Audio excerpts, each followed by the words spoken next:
into suffer or your bosom suffer. Sani your bosom pastor, your bosom church. Yes, you be away.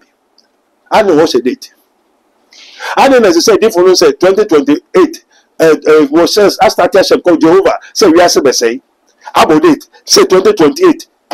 Yes, say, yes, you say, Dano me dark po. I know a different date. So, Yamina can say, question a big winner. You media who say, question a big winning. And so be winning. Say, Yaminaka, Yetibia, apostle of a mid time of Swa. Say, not your ways, and my ways. So, God has his own time.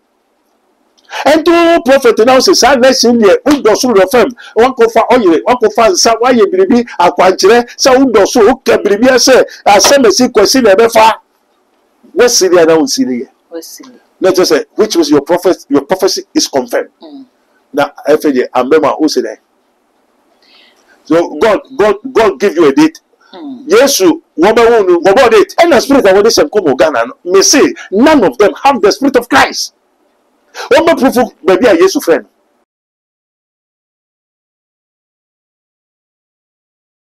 What to say? Yo, is that for Radi? I didn't answer to for Abraham Nakopa and Nako, Jacob, I was say, or yes, Christo Dinamo. Amen. Amen. You, find out. Odi for nkɔmɔ na mmɔnten so media space ne so efiri ɔkyerɛkyerɛfoɔ ɛhɔ aba ɛkyerɛ sɛ wɔso wɔhwɛ mu a ne nsusuye mu na ne sue hunu mu fi so odi nyame akyi besi ne no ɔgada experience ne bibia a wayɛ hwɛ bible mu ne ade a Ghana hadifo ha no bɛyɛ 95% wɔn yɛ quack ɛba ne sa ne ebisa sɛ odifoɔ kora ɛne hwan. Father, we thank you. Our Father, which art in heaven, hallowed be thy name. Thy kingdom come. Thy will be done in earth as it is in heaven. Amen. Amen. You work a prophet. A prophet. Odifo. Odifo ye osumafo. Osumafo a ubi afreno ne nakasa. Na nipa na ofre no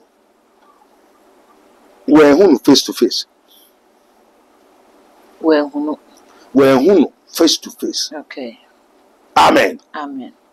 Entina say we hu nipa na on ne kasa face to face na hina na ne kasa no.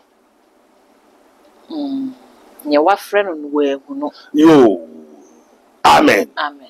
And this is say udin di den. Papa me de adwoa. Adwoa. Papa. Adwoa. Papa. Adwoa. Papa. So what is me frɛ? Mate. Samuel. Na Samuel Jesus ɛna ɔkɔ Eli hɔ sɛ ofrɛ me a ɛna Eli sɛ dɛ me mfrɛ wo yɛ. Ɛnti sɛ meni ha but so what is me frɛ wo? Wote sɛ obi frɛ wo. Na wahu me. Debi me hu. Na me se kɔtɔ ade ma wa. Kɔtɔ ade ma me a. Ma ka kyerɛ na me nka nkyerɛ yɛ. Ma soma wa na me nsoma wo. Ɛnti na sɛ wo hu me yɛ. Samuel nso ehu ni pa kuna na hina na ne kasa eye dade aje o kire mo onyame hira se waka no kware endi osofo bia se onyame afre no eye huhu so te se me frɛ enso we hu me so onyame afre no God who know asi can see and can approach unto o te se obi frɛ no wo kasa enso hu.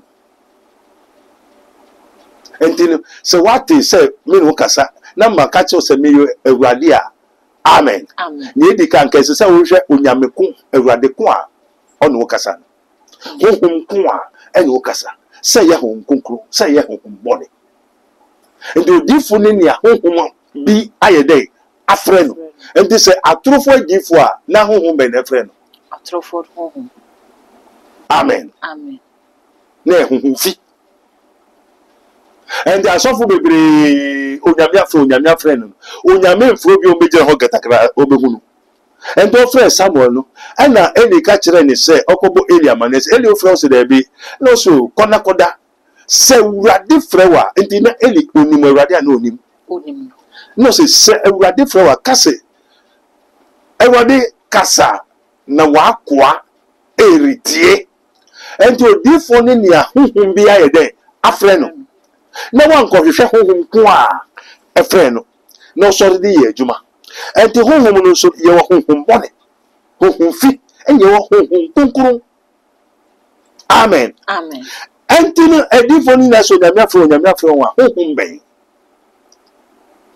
ena honhom na afrom no wo munye wen ene wo so se muntum nsum awura no mienu enti se me fro adwoa koto ade na okwa nkrofo na wo yare no fa wonsa to mo so na bompai na kase se ne se a sa nipa no ni odifo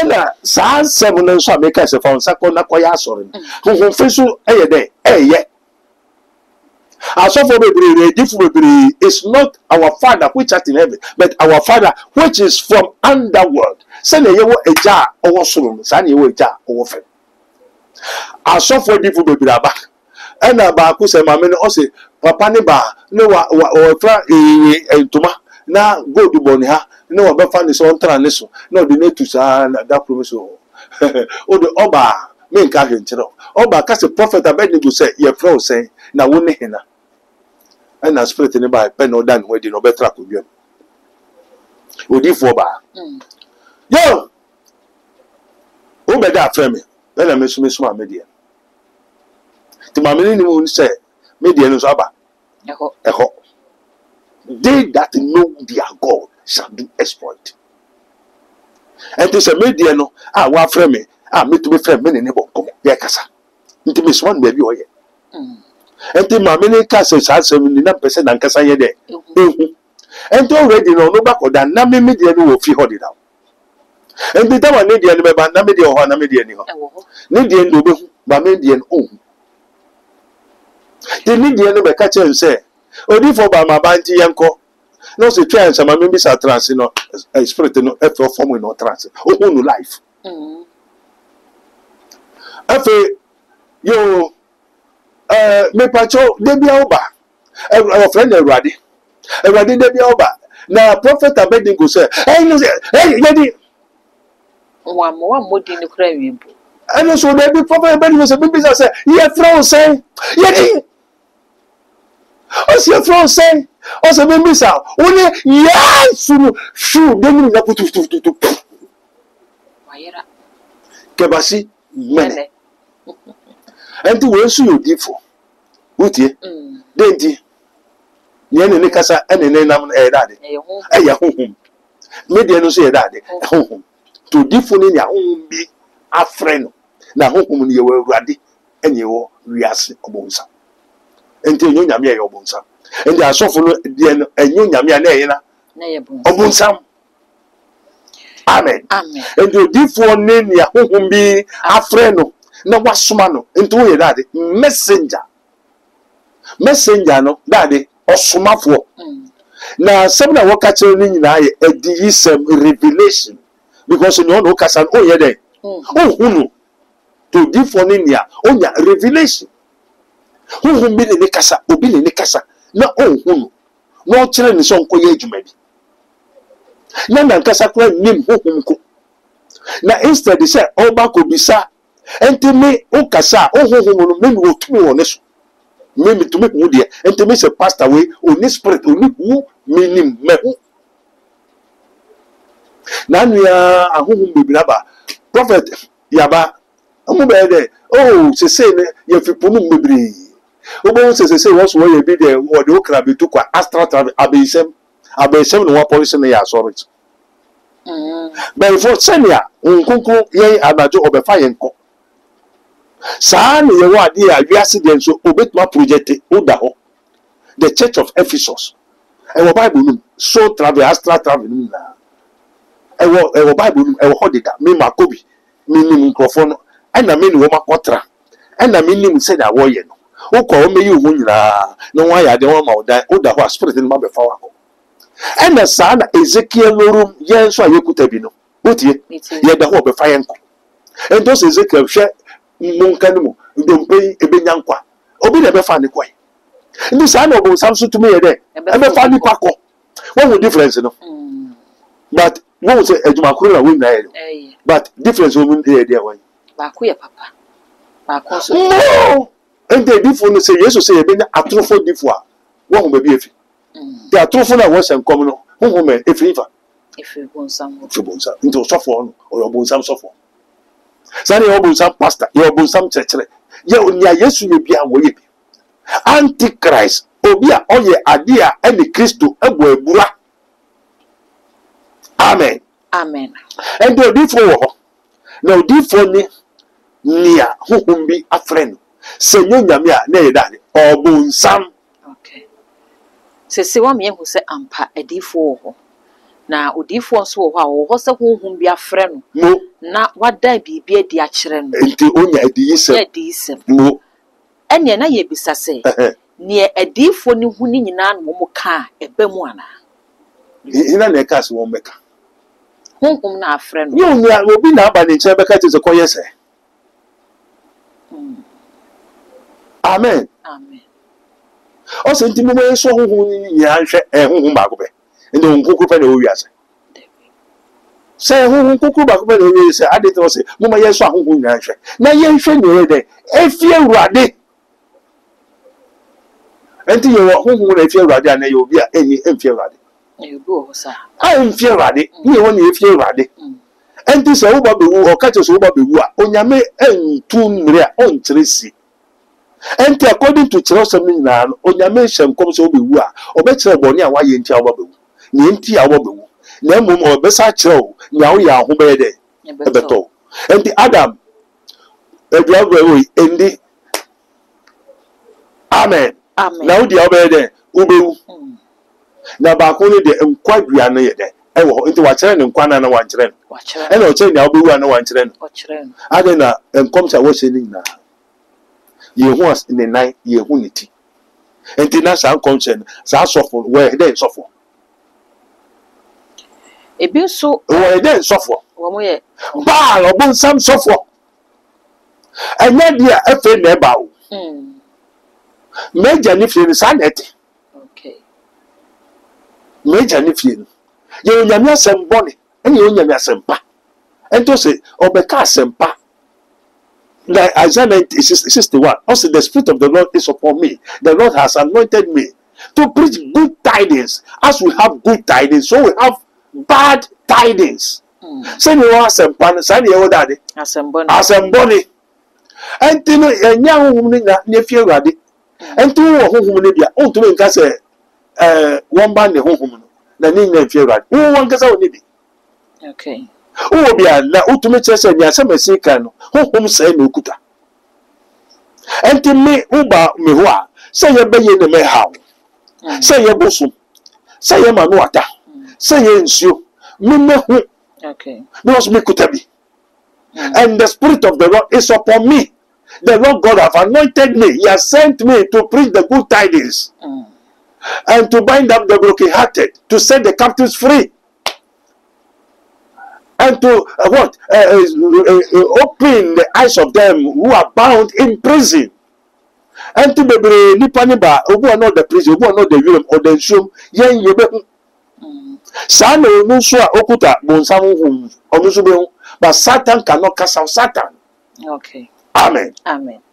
Odifo ni ntse bisa asa ne se. Yo. Se ye control nim kra Isaiah hye nkom se ye ba ba wu obapanyin no. So many years Isaiah wu koe na nkom hye nim bem.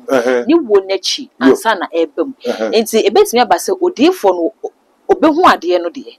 Obete obeka but esan se nyame de emre na ye na ade enti ebia na ono odifo no wankwa ankote nyame ase na wono de na adwene no ene ekoka na nyame soso de mre na ye na de enti ono ne mre no de beye ekoba ne se ebetimi aka se odifo wo mfiri nyame enye ontumi nka se omfiri nyame hwe nia honhom bia beka no se firi nyame o emfiri nyame o wakati so be sori wo wo se asembeto sori wo wo so ba be yi sori wo wa ye ho adia emba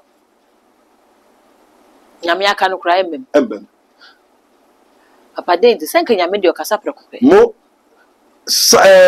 ana den yo me no mo nsa yo ena se ni se yo me papa ba kope ena sa enti se me nyaba na me de ne be ma awurade ena eli se ene na afida se obanyem awo afa oba na Samson mame ono so woto ne yefom ana nyame bie ana se nyinsan a owo banyimwe abofra no oba beye ogefo oba beje Israel ma enti onyame prepare no to ye from say unya nwoye was abofra no ye wo time obebe wiase na ye wo adwuma oba beye oba beje nkrofo ba ye niam akese nya onyame ka fa Samson hu ebe mo na ambem denti o se Samson won fa yi akapen ye de enka ni ti woyi onumunsa onye niam abasabasa oye ya na waye oye enti no onyame na eka se wo betutu nani na wode na akoye adwuma bone onyame na eka eye nkom chele bi ana owo beje nkrofo owo be lead Israel aboawo enti nkom cha wo se wo Samson hu no ebe mo na ambem ni say adwuma wo se oba be en no ye wo sa Philistine fu no en na wode ni ye wo ka onyame ka se wo betutu nani ana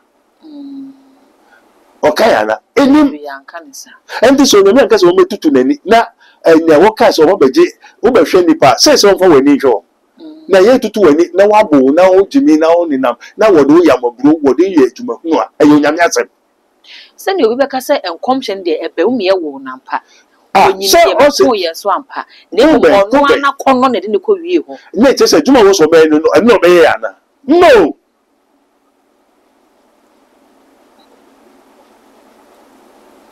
me say honhom bia akokọ hyenkom oketro hyenkom and the dimfo bia ye obi okuta honhom na honhom be and na woman no enye sa tetefo dimfo na Ghana so for no one has the spirit of the ancient professional so wonibre nka be ka se ne o se na wo be wo akokọ bi na wo betu ni de Emmanuel wo said it what said it and na so for said it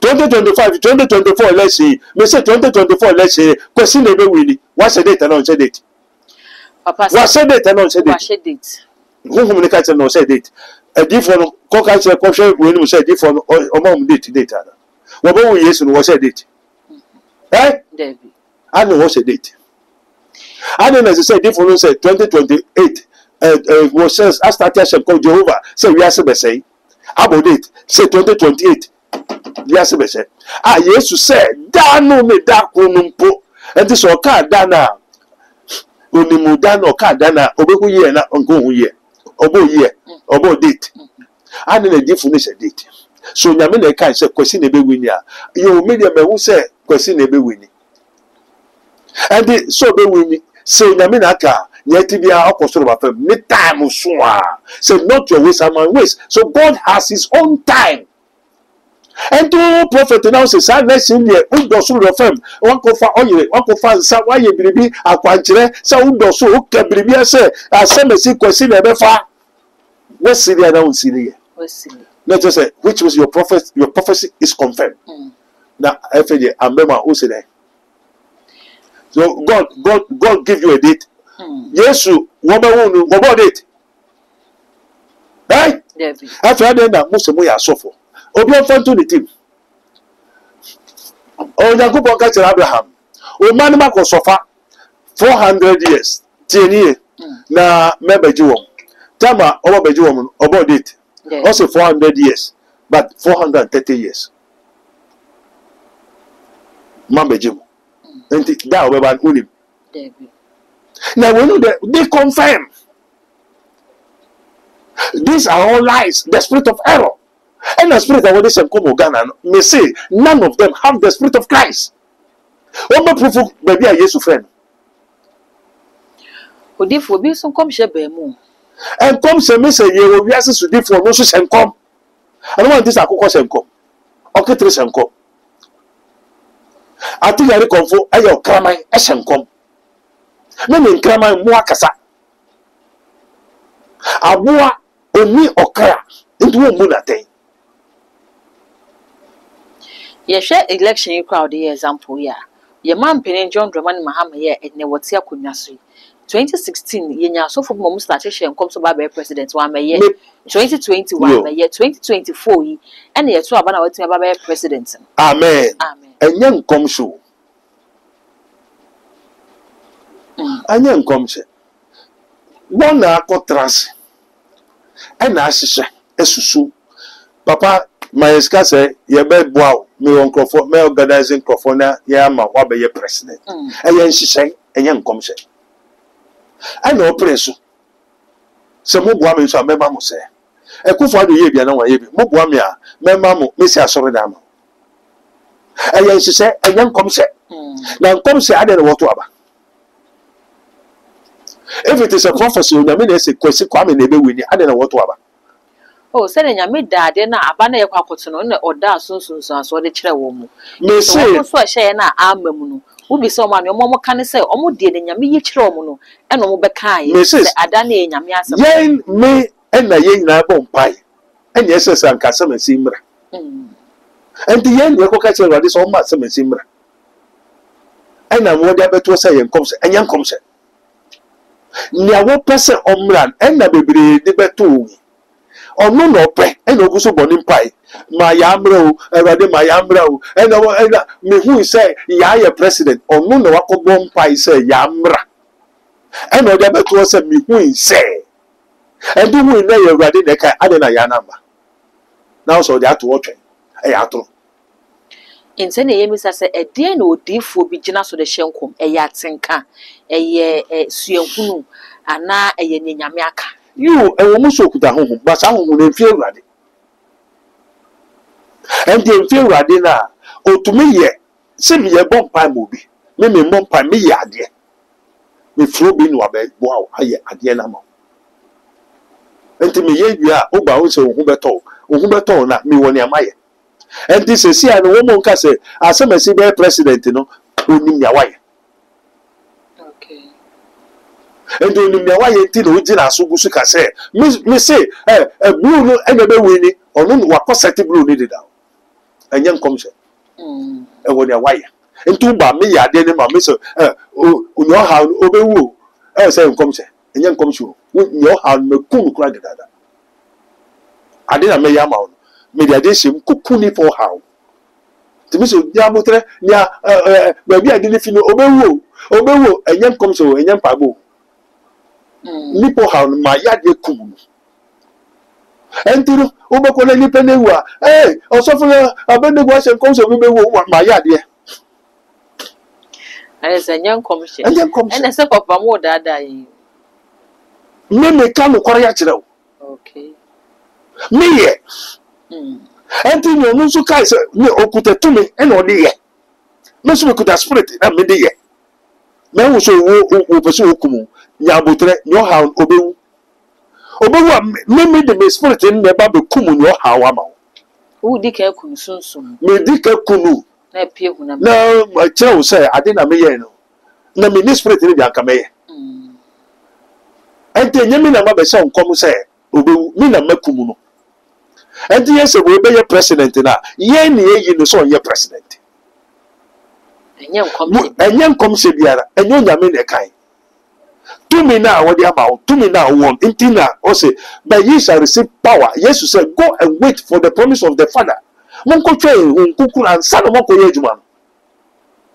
And to be a sorry so for Okuta spirit. Obi also so correct for Okuta Sunsu. And the woman you were home and you soon soon. And to also say, Kwame be when you come and one on Wakoye. Okay. And young comes. In saying Nana Sano, say me what I said, Kwame never famous mark I said, I join the befa. I fail near all bed and me made and a page in a swatch any what the Hoya did in Megana Megasia. And to the party A and a party B. Who say party B be winning? Me say party A be winning. And they said the men will never be cool. And walk home. Now, Miss Ma, yes, a party being a winning. Also, say party a winning. And this a member spirit in the army days with the immediate be winning. And young comes in near ye and they put. Oh, therefore, final message. Me person move the truth. And to tell me so Humbertoa, and when I'm in here. Ah, Humberto. And to many catches on Humberto. Waba. Na ma ye ade no nya ade a ho be to enna me ye enti mema de ato aso se ho beto no ma ye biribi enti ma me ye ma soma me honhom aka kyes omma wo ho nye den ento enti me de me honhom ekọ apam okay na ne open ma yama na na me so be person onye no no so aye den ayama na ho ato no be dasi o me dasi o e say ho to keke e wade am ye e me wa pam a me ne me honhom no koi e den na wo so nyame na ama president new election aba ade na honhom abosom beye mamu atanu nyina se wo maji wo masida ade na wo mo nso se kom se kwasi le be wini na ne okoye nyina wa koye biribi ankahu amen that's what you say papa yiti and yes also great is the mystery of what godliness unni spirit ni bi and there are so many pastors almost spirit and this painful because say atrofo difo yesu kran kase ni mu say esuafo no unni spirit a untume ye adwuma no ento wonkope na onu de oma wo nkunkuru na asofo ni de ne hohumbe ento difo bia kuta spirit na say ye papa enti na efisuro so eye surade efifem fem ade ento bia ka say 2028 we na be wiri e onu okokoye enti obese da ka kota na ebe wini o kama what say ogusu bo pama kota be wini enti so pe mo bia no wa de wakoho na o ka say kota be wini na wan ko hu na ne obeye onye okay uko hu ni dia obeye to obeye dia oduko ni de ho ne busumo ni nyame ho ni motia ho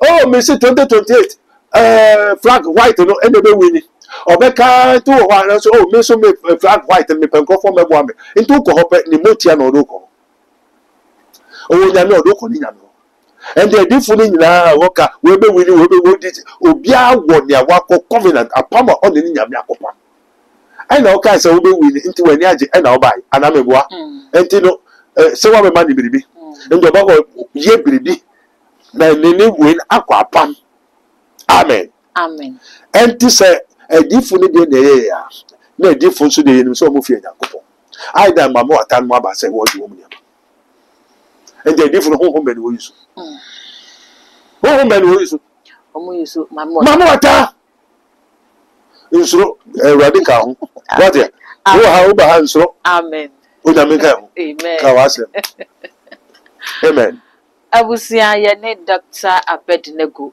na atwetwe enkomo no